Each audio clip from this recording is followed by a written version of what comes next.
I think before USADA, it was higher than that. I think there was a time where it was I don't know what the percentage was, but I think it was a lot of fighters. And then it got real squirrely with the testosterone replacement shit. Yeah, I do remember that time. That was the dumbest time ever. The fact that they didn't think that through and they just let people game the system like that. It's funny to me because I get it all the time now. Of course. Like people accuse me all the time, and I haven't really told the story, but so one day I saw like people kept tagging me in this video, and there was some fucking guy, some dumbass that's on YouTube that swears he can spot people that do, PEDs. Oh, it's probably more plates, more dates. Maybe. Yeah, I don't know. Derek. He's been on the podcast guy, before. Yeah. So he's like, yeah, I know that guy's doing it because I can see the marks on him and stuff like that. And so he starts they start pointing out, because I have like 5 scars on my stomach, like burn, like discoloration on my stomach, and they start pointing at that, and he starts talking about it and making up this whole theory, and it kind of hurt my feelings a little bit because it it should make you happy. Okay, so here's the story. I was a little self-conscious about it because, so this is what happened. I was in college. This was my, I want to say sophomore, junior year, going into my junior season. And actually, I think it was after my junior season. So I started getting these. I got like a mole on like my stomach, and I got one like on my hand. And I'm one of those. I'm kind of like a clean freak. Like I shower, after practice right away. So I start scratching it, and then it starts bleeding. So I'm like, fuck, that's not a regular. I thought it was like a pimple. That's not a regular, like a zit or something like that.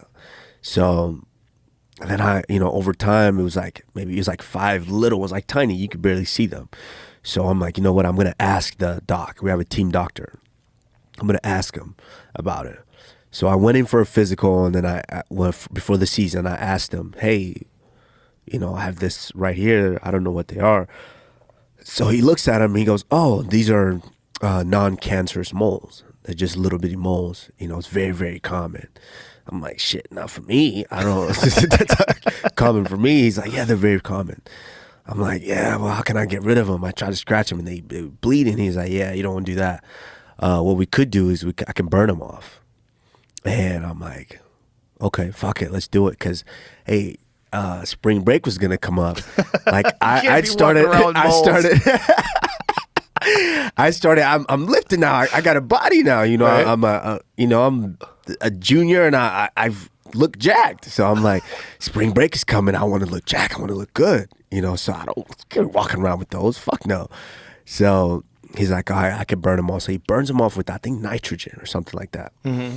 So he burns them, and then he goes, hey, those are going to fall off in a couple of days, just give him time. So I'm like, okay. But I was still training heavily during the summer because I was just like an addict of wrestling. I wanted to catch up to everybody, and I wanted to exceed everybody. So this was my time, the summer, that was my time for me to catch up. So my dumbass, I go back the next day. I go to school, and back to the school, and I go in and I go drill. I go wrestle. I couldn't stop. I was just training all summer. So I wrestled, and I didn't think anything of it. I was like, okay, they just burned those, but nothing has happened yet. And so I wrestled. And then later that evening, I'm sitting in I get down, I get in the shower, and I'm showering, and all of a sudden, it's just burning down there. And I look down, and I had like scraped them off. Like, so as soon as he burned them, he said, don't do anything. They're going to fall off on their own. But my dumbass wrestled, and it rubbed up against it, and now they all fell off. So then they scarred it, because now I was like out for like 7 days, like putting Neosporin on it just so they can heal. And then they scarred over. So I have those from just that moment. So then this fucking guy is like, oh, he's doing PEDs. Look, he's got the marks on his stomach. And it hurt my feelings. I'm like, I'm like one of those guys who I'm like, I don't even think about PEDs because my work, even if I don't care, I probably have dealt with someone that was cheating or competed against someone that was cheating, but my work will far exceed all of that.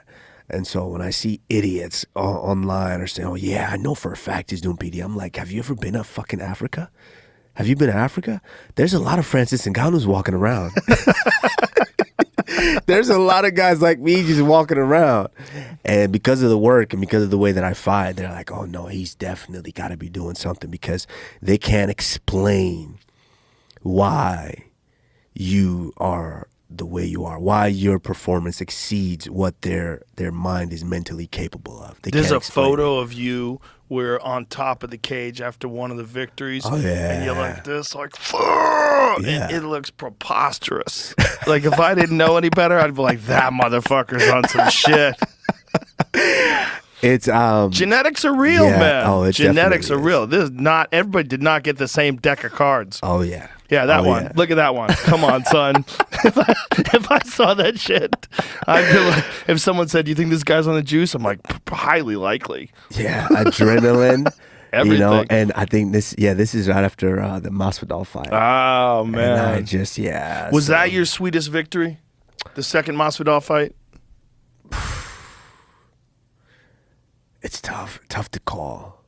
That one was shocking. I think the first Covington fight was probably the sweetest. Just to stop him? Yeah, and I was you deal with so much. We deal with so much things going into fights, before fights, and I don't think people care. People don't care about, but I don't think people understand.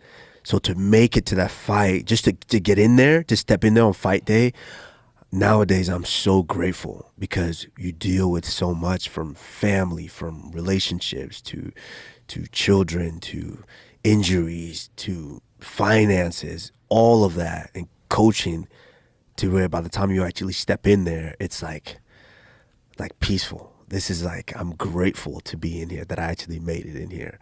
So I think that Covington fight was probably, the first one was probably the sweetest. There was just too much. There was so much shit talking.